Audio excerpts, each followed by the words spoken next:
Here it is, the new Volkswagen ID Buzz, and this one is the 7-seater. And in this review, I'm going to tell you whether the 7-seat model is worth the extra money and what you need to know about this vehicle range. There's 3 versions available, and all of them are priced a little bit lower than I was expecting.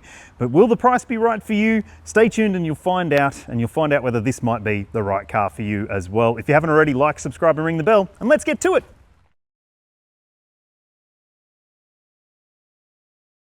Volkswagen Australia has confirmed the pricing and specifications for the ID Buzz lineup, and there's going to be 3 passenger-focused versions available in Australia. The entry-level one is called the Pro Short Wheelbase. It's the small one. It's got 5 seats instead of 7, but it's more manageable in daily driving because it is a fair bit smaller. It sneaks in underneath the luxury car tax, and if you're thinking of leasing that vehicle, that means there could be some big fringe benefits tax exemptions for you. Essentially, you could save thousands and thousands of dollars if you can deal with 5 seats, but if you can't, you might want to go for this one here, which is the Pro Long Wheelbase. It is a big vehicle. It's got much more space inside. It's got 3 rows of seats. You can remove those back seats if you want to, and it's super duper practical. Look, plus on road costs, it's going to be almost $100,000 bucks, but that's still cheaper than what we were expecting to pay for the ID Buzz lineup. Now, there's also the GTX model, which is the range topper. It's $110,000 or thereabouts, and it does have dual motor all-wheel drive, more power, more torque, and it's also got the same big battery that the long wheelbase version has as well, but just a little bit less range because it's a bit heavier and it has more performance. The GTX model definitely has the wow factor. I think that a lot of people are going to opt for the GTX because it has everything you can get in an ID Buzz as standard, but hey, all of these models have plenty of options that you can still tick. Like for example, if you want 2-tone paint like this, it's an extra $4 grand. It's a lot of extra money, but hey, are there any alternatives that you should consider if you're thinking about an ID Buzz? Okay, when it comes to alternatives to this car, there are a few that you might want to consider. Firstly, I would say that you should go and have a look at the Kia EV9. It's a big SUV, and that might be all you need to hear. It's an SUV, not a people mover, and it does have 3 rows of seats with plenty of space, plenty of practicality, lots of great features, and lots of really good tech as well. I like the EV9 a lot. I'm not so sure that it makes as much sense as this when it comes to the price though, because it starts at $97,000 before on-road costs, up to more than 120 grand. So look, makes this look pretty good value, I have to say. But there's another Kia that you might want to check out, the Kia Carnival Hybrid. You can get a GT line version of the Carnival with either a diesel engine or a hybrid engine or a petrol V6 for a lot less money than this. And if that's all you need to hear, well, you don't need to hear any more from me because the Carnival is a bloody brilliant people mover and it could be a really good alternative to this. Otherwise, you might want to wait for the Zeekr 009. That electric van from China just looks like it's going to be a game changer in our market. I can't wait to drive it, and if you haven't already, subscribe and you'll be notified when I do get a chance to do that review. It'll be very soon, before the end of 2024 in fact. So yeah, tell me what you think in the comments. Would you choose any of those, or is the Buzz the one that gives you the buzz? This is the long wheelbase version of the ID Buzz, and if you haven't seen my short wheelbase review, you'll find a link in the description below.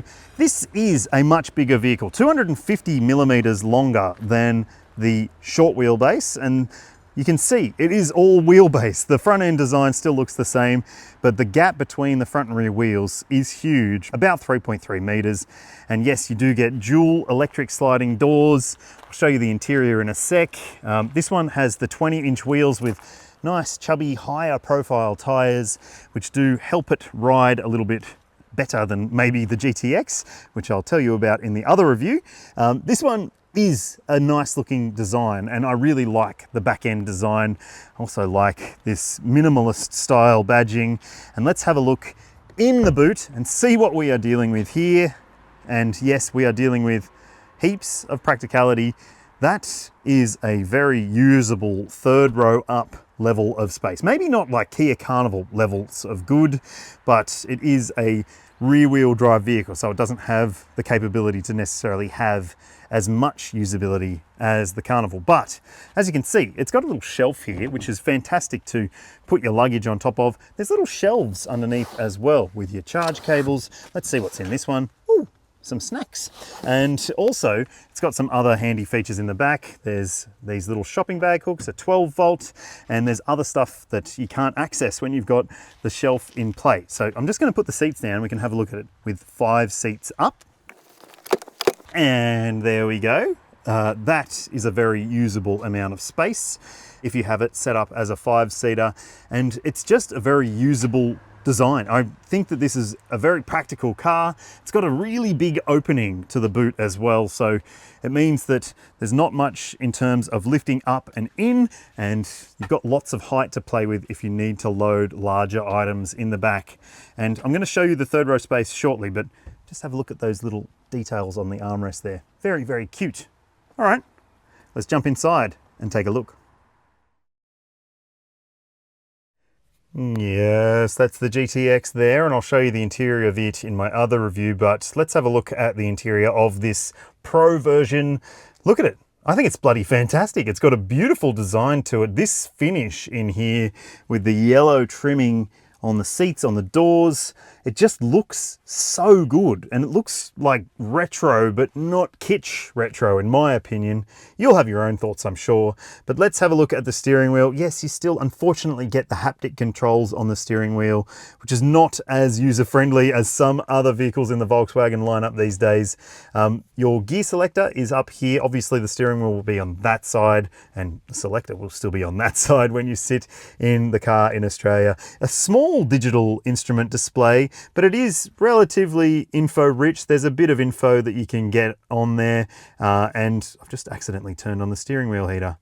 Off, off, off. Okay, see, that's why I don't like haptic controls. Yeah, you've got a few other displays up here on the screen that you can siphon through. You can have your energy consumption at a glance up there as well. Like the fact that you've got the digital instrument display with the digital speedo, and there's also a head-up display there as well. I think that this is a pretty usable cabin. One thing that maybe takes a little bit of the shine off is the fact that if you do want to turn off some of the safety systems, you still have to do that through the touch screen over here. So let me just show you what you have to do if you do want to turn it off. Go to assist, and then those little switches there might be the ones you want to turn off. I personally like to turn off lane keep and the speed warning system, but I'm a bit stubborn, so I don't really like being told what to do. So at least it's just a quick jump into that screen if you do want to adjust those things. But in some other new Volkswagens, you can do it all on the driver info screen using the steering wheel controls, and I actually prefer to be able to do it that way, because if you are wirelessly connected to CarPlay, then your connection might be interrupted by the fact that you've got to fiddle with the screen to turn things off if you don't like things being on. But hey, this screen itself is a pretty decent size. It's pretty usable. The software is quick to react, and also I do think that the new design of some of these icons compared to the previous version that I drove does help it be just slightly more usable. And like, I won't go into too much detail of what is on offer in this screen, but I like the fact that you've got a climate control bar down the bottom here. You've also still got your volume control slider there and your temperature controls as well. And you've got a volume control dial on the steering wheel. Well, not a dial, it's a slider there as well.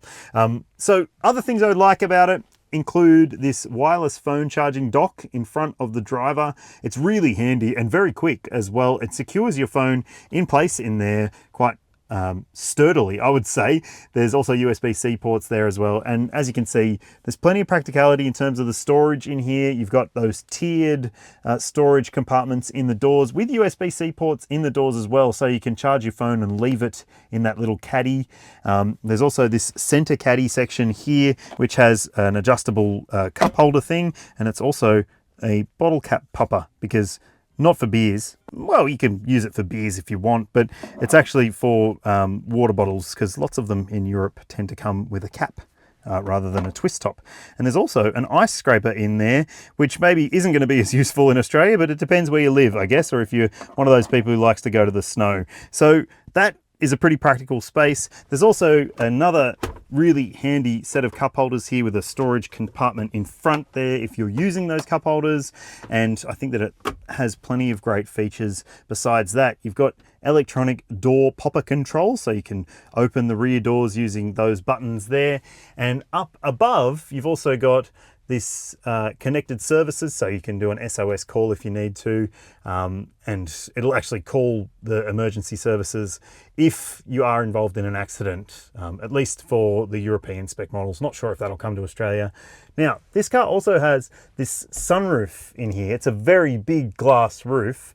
Yes, you can see a castle out the roof there. That's pretty cool. And if I press this button right here, or slide my finger on it, look what happens. Let's see.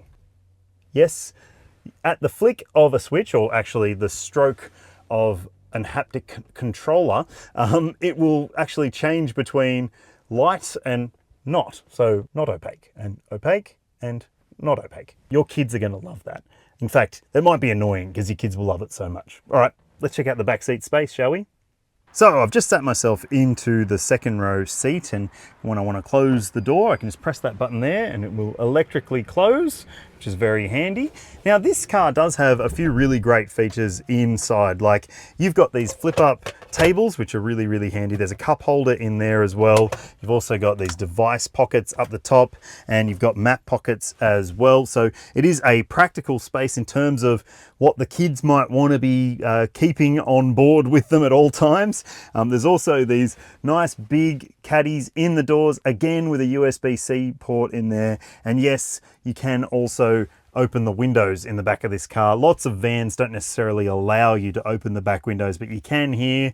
And also, you've got a climate control system with air vents in the ceiling as well. So that all makes for a more usable, more livable space. And when it comes to the child seat factor, you've got ISOFIX points and 3 top tethers for the second row seats. And as you can probably see, there is a bit of a split here, so you can split fold these seats. This one will slide forward so you can get into the back row a bit more easily, or you can do it from this side. But yes, as I said, you can slide this seat a long way forward. So if you want to make the third row as roomy as it can be, obviously the seats are down right now, but I'll show you what the third row space is like, shall I? Righto, so I'll pull this lever and fold that forward. Look at that, that is a good entryway into the third row. And let me just slide myself in behind this seat so we can see how much space we've got to deal with. And yes, that seat was set to the same position I was just in. Yeah, I mean, you're gonna have to maybe squidge your feet across a little bit if you don't wanna have them splayed out like this. But otherwise, the space in here is excellent. Look at that. Lots and lots of room. And also there's pretty good storage in here. You've got these little holders for cups or bottles. There's also a USB-C port, another little storage channel up there. That very, very cool little embossing on the armrest, which is a soft fabric finish.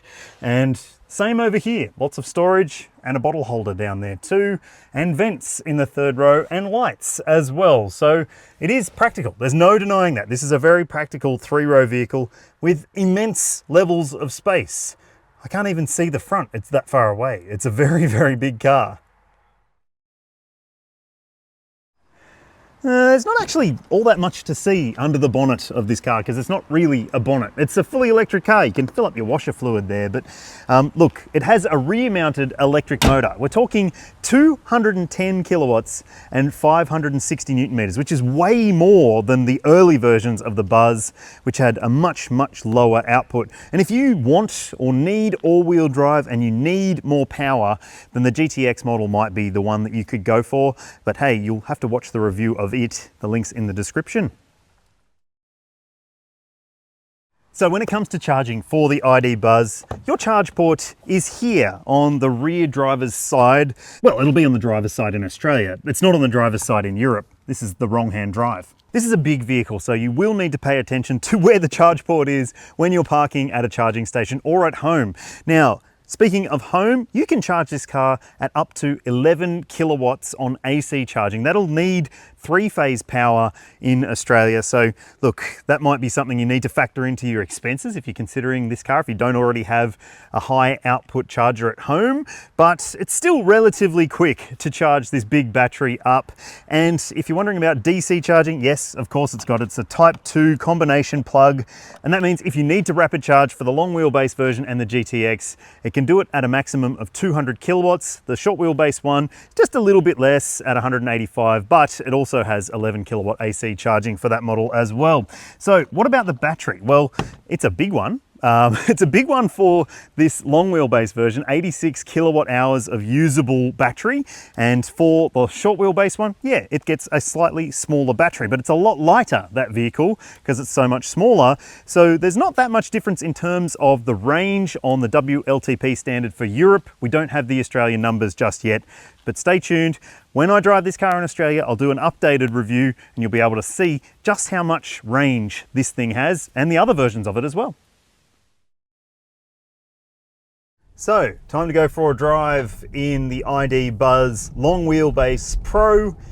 And let me tell you, I've spent a couple of hours in this car already and I'm impressed. I think this is a really nice and comfortable family vehicle, but it is big, and big is obviously the name of the game here, no denying that. But I also think that if you aren't used to driving something this large, you might be surprised by how big it feels. And a lot of that comes down to the fact that you've got such great visibility from the driver's seat. It's almost like a fishbowl, like you've got this massive view out through all these windows, and there's decent over shoulder view as well. One thing that I wish was maybe a bit better is the through the seat headrests view, because this car at least doesn't have a digital camera mirror, and I wish that it did, because it would just make looking back that way a little bit easier. But otherwise, I'm pretty impressed with the way it drives too. It's got a very long wheelbase, and that means that it feels quite planted and quite suction to the ground in a lot of situations. And like, it's rear wheel drive, and if you're a bit of a hoon, you can exploit that to a degree. It does have some fun factor to it when you put your foot down out of tight corners. It will wiggle a little bit. Okay, so just going through some corners now. Yeah, it does move, this thing. It's not slow. Yes, those are the tires squealing, and I mean, you can hear it better because it's otherwise relatively silent. This machine, I like it. It has that Volkswagen characterful charm, but it's quite understated, so it's not Larry, but there's the GTX for that. Link in the description if you want to see that one in action. And with 210 kilowatts and 560 Newton meters, I mean, it's a big bus, but it boogies. And like, I really like the other elements of this drive too. It's got nice steering, it's very natural feeling and manageable, but it's also a little bit heavy. So in some situations, I've found it to feel just a little bit artificially weighted, particularly low speeds when moving the car in and out of parking spots and that sort of thing. Minor issue, but I think that for the majority of people who are looking at this size of vehicle, it's gonna definitely probably be better than you're expecting in terms of the drive experience. Now, like I said, 210 kilowatts, 560 Newton meters, and that means that this gets along. Like, yeah, that's good, that's fast. And it's the acceleration from a standstill that really impresses me. And that is where electric cars like this really do amaze you when it comes to just being able to propel you from a standstill without fuss. It's really impressive in that regard. Now, it's also got decent braking for a big vehicle. I mean, that's where you probably feel the weight of the car most, is when you do manual braking, especially if you are hustling a little bit and you come up to a standstill. You need to really stand on those brakes to get this heavy vehicle to pull itself up. But there's also regenerative braking. You just hit this little lever, that's your gear selector, you twist it up and it will go into B mode, which is for regen brakes. And it's not configurable, so it's just basically on or off, but it's a pretty assertive regen braking system, and that means that it does have an element of the single pedal driving that you can do to this car. In case you're wondering, the official energy consumption figures for the Australian spec versions of the ID Buzz haven't been confirmed just yet, but I'll show you on screen what the WLTP figure is in terms of efficiency, so kilowatt hours per 100 Ks for this particular model. And I'll also show you now what I achieved in this car with a mix of different drivers also driving across a mix of different scenarios. And I have to say, I was pretty impressed. I've driven smaller SUVs with electric motors that have done very, very similar energy consumption, and they were nowhere near as big, heavy, or practical as this. So in that regard, big thumbs up for the efficiency factor. The ID Buzz achieved the maximum 5-star Euro NCAP rating in 2022. So this car does come with all the safety spec and tech that you would expect for a big family bus that it is. So things like autonomous emergency braking with pedestrian and cyclist detection. There's adaptive cruise control with traffic jam assistance. So that means it's got lane keeping that can also keep you in your lane and do the stopping and starting for you. That's all great technology if you like that sort of thing. I'm a bit of a fan of turning the lane keeping assist off personally, because I like to feel like I'm more in control. And for a vehicle this large, I definitely like to feel like I'm a bit more in control. Now there's also speed sign recognition in this car.